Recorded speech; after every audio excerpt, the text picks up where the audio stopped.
Je crois que c'est un résultat déjà qui illustre parfaitement le travail que nous faisons maintenant depuis 6 ans, depuis 4 ans pour moi comme maire, et depuis de nombreuses semaines à la tête d'une équipe qui propose un véritable projet pour Mulhouse, un projet ambitieux, un projet également concret, proche des préoccupations des Mulhousiens. Vous avez été justement celui placé par Jean-Marie Bockel. Ça vous donne là une légitimité? Vous ressentez comment ça?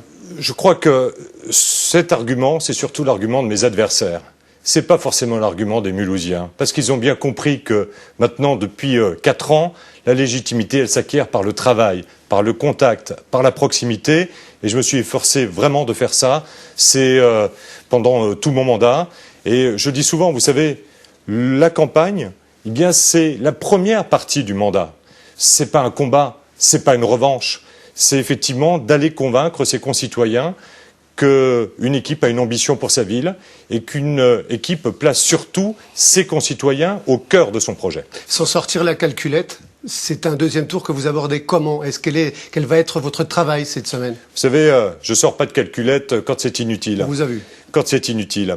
Je sors une calculette qui est celle du travail, qui est une calculette qui nécessite là aussi dans la semaine qui vient, d'aller encore plus convaincre, plus montrer effectivement par rapport à une abstention qui est forte, préoccupante, que nous sommes en mesure, ici à Mulhouse aussi, de pouvoir réconcilier le politique avec le citoyen. C'est également là-dessus que je ferai des propositions, peut-être des nouvelles propositions encore, dans la semaine qui vient.